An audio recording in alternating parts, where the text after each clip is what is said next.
Vasco versus Palmeiras nesse domingo e novamente teremos Felipe Maestro à beira do campo comandando o time do Vasco. E qual será a escalação que ele colocará em campo para esse jogo contra o Palmeiras? Jogo muito difícil, mas é um jogo importantíssimo para o Vasco voltar a vencer no Campeonato Brasileiro. Precisamos nos lembrar que o Vasco vendeu esse mando de campo, era um jogo para a Seleção Januário, no qual aumentaria muito as chances de vitória do Vasco, mas o presidente do Vasco, Pedrinho, optou por vender o mando de campo por um valor baixo em dinheiro e transforma esse jogo em um campo neutro. Lembrando também a vocês, faz muito tempo que o Vasco não consegue vencer no Mané Garrincha, tem um retrospecto muito ruim, mas é hora de mudar esse retrospecto e eu vou te mostrar agora qual é a provável escalação do Vasco para esse jogo de amanhã, se o Felipe vai fazer algumas substituições em relação ao time que entrou em campo contra o Operário ou se ele vai com a mesma escalação. Bora pro vídeo.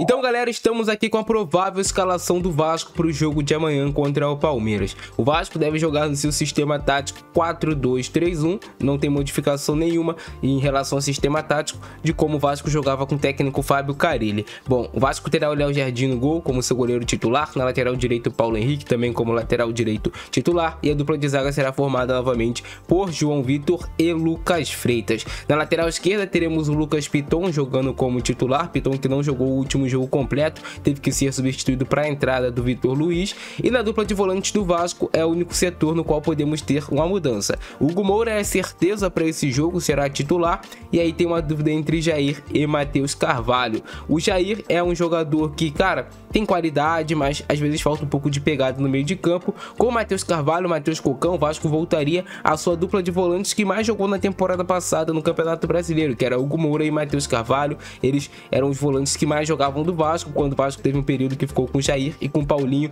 lesionados. Então tem essa dúvida na cabeça do Felipe de talvez colocar o Matheus Cocão, o Matheus Carvalho, mas eu ainda acho que ele vai começar com o Jair. Essa é a única dúvida que tem na escalação do Vasco. De resto, jogando aqui pela meia direita, o Ryan mais uma vez será titular. Ryan que não vem de um bom jogo contra o Operário, tomadas de decisões erradas, mas cara, o Ryan é um jogador que tem velocidade, tem força nesse ataque do Vasco, pelo menos é o que ele deve entregar. Tomara que ele não faça que nem no último jogo do Vasco e Palmeiras em Brasília, no qual ele entregou o gol da vitória para o Palmeiras fazendo um toque para trás. Tomara que nesse jogo ele faça gol a favor do Vasco, né? Ele não fez gol contra, mas entregou o gol pro Palmeiras no último confronto entre essas duas equipes. Jogando como esse meia de criação, esse meia armador, o Vasco terá o Felipe Coutinho e terá o Nuno Moreira jogando mais aberto por essa meia esquerda. Para mim, o jogador mais importante desse Vasco no momento é o Nuno Moreira, de onde pode sair algo diferente para esse time em relação a gol, em relação a assistência, em relação a jogo apoiado. O Nuno Moreira tá muito bem. E aí teremos o Verratti jogando como centroavante mais uma vez, o camisa 99 do Vasco, que é importante para os gols de cabeça, é importante para o jogo aéreo, é importante para a liderança. O único ponto negativo é o Verratti para puxadas de contra-ataque, no qual ele se torna um jogador a menos, fica muito inutilizável, né? Você toca a bola no Verratti, dificilmente ele consegue desenvolver a jogada, mata muitos contra-ataques do Vasco. Tomara que dessa vez ele esteja mais apurado para conseguir acertar pelo menos os passes e dar seguimento às jogadas do Vasco, que é muito importante. Então essa é a provável escalação do Vasco. A única possível mudança é a entrada do Matheus Carvalho no lugar do Jair. De resto, todos estão confirmados para a partida. E agora eu vou mostrar para vocês como o Felipe faz uma organização ofensiva nesse time do Vasco em alguns momentos, como ele demonstrou contra o Operário, no qual ele faz uma saída sustentada de 3 com o Lucas Freitas por dentro, o João Vitor jogando aqui um pouquinho mais aberto pelo lado direito e o Lucas Piton mais aberto pelo lado esquerdo. Então ele tem uma mudança, ele utiliza o Piton mais como esse jogador de apoio para a construção, formar essa linha de 3, aí ele coloca o Nuno Moreira jogando mais aberto aqui pela esquerda, o Paulo Henrique jogando mais aberto pela direita para dar amplitude para o time, centraliza um pouquinho mais o Ryan ao lado do Felipe Coutinho e deixa esses dois volantes atrás das costas de pressão do adversário. Por exemplo, se o Palmeiras estiver aqui pressionando com 2, 3 jogadores, esses volantes ficarão atrás das costas dessa pressão para receber essa bola e aí sim tentar desenvolver o jogo do time do Vasco. Outra variação também que ele demonstrou é adiantando os dois laterais e abaixando o Hugo Moura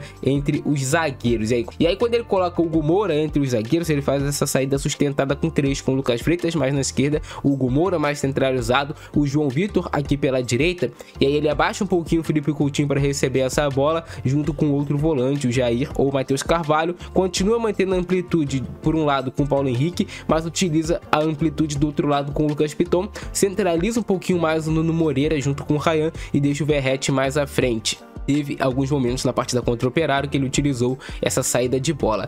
Algumas alternativas para o Vasco sair jogando que eu percebi contra o Operário, era um time que tentava manter essa posse de bola, não se desfazer dessa bola com lançamentos longos, se você não tiver a oportunidade realmente de colocar um companheiro em boas condições. Então o Vasco prezava por ter essa posse de bola, tentava, né, fazer essa saída mais sustentada, e aí vinha aqui do Hugo Moura, por exemplo. Vou mostrar um exemplo de jogada do Hugo Moura para o João Vitor. O João Vitor vai tentar encontrar esse passe aqui no Jair, ou até mesmo já encontrar um passe forte direto no Paulo Henrique. Por exemplo, aqui o Hugo Moura faz o passe para o João Vitor. O João Vitor encontra esse passe no Jair, e aí tem uma movimentação interessante dos jogadores do Vasco, que é o Piton vai subindo, o Nuno Moreira vai entrando na área e o Felipe Coutinho também tem essa liberdade para pisar na área e tentar marcar os gols. E o Verratti costuma se posicionar no segundo pau nas costas do zagueiro adversário ou do lateral adversário, e o Coutinho ataca mais esse espaço aqui no primeiro pau. E aí vem uma tabela possível do Ryan com o Paulo Henrique, para tentar chegar na linha de fundo e fazer um cruzamento. Quando você fazer esse cruzamento, é sempre importante você ter, por exemplo, aqui o Felipe Coutinho na área, o Verratti na área, o Nuno em uma sobra, o Lucas Piton aqui também pisando já para aproveitar uma possível sobra, e aí você já sobe esse volante que estava construindo o jogo lá atrás, para também pegar uma sobra aqui, você tentar manter essa segunda bola, povoando aqui com volantes, com meias, para você tentar recuperar essa segunda bola.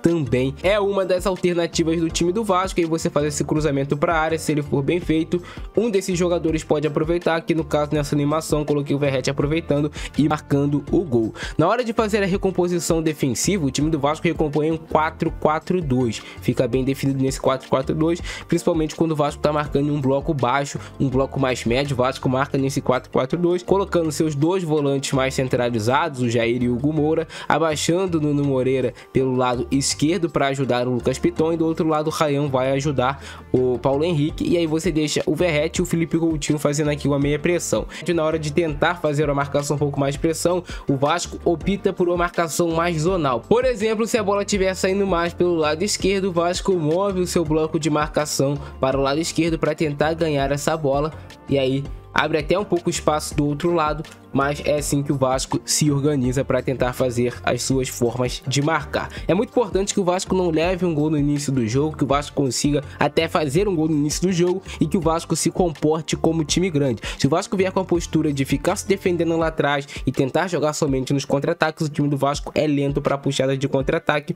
e é muito difícil do Vasco sair vencedor. Então o Vasco tem que tentar ter mais a posse de bola, tem que tentar manter o controle da partida e tirar o conforto do time do Palmeiras se o Vasco quiser sair com os 3 pontos de Brasília. Jogo muito difícil, muito complicado, mas não existe impossível no futebol, e eu vou estar torcendo. Eu quero analisar amanhã uma vitória do Vasco aqui no pós-jogo com vocês, pra gente comemorar juntos e o Vasco tirar essa fase ruim que sai zica, né? Sai zica, o Vasco não tá conseguindo vencer, tomara que aconteça dessa vez. Então é isso, cara, deixa o like, se inscreve no nosso canal, ativa o sininho pra você não perder nada. Sempre tem pós-jogo aqui no canal, sempre tem pré-jogo também aqui no canal das partidas do Vasco, beleza? E também temos análise individual dos jogadores e tudo mais. Sempre estou tentando estudar, me especializar cada vez mais para trazer o melhor tipo de conteúdo possível para vocês. Então se inscreve que o nosso conteúdo aqui tem valor, é um conteúdo de qualidade, você não vai se arrepender. Eu vou ficando nessa, abração do Francesco, é nóis, fui!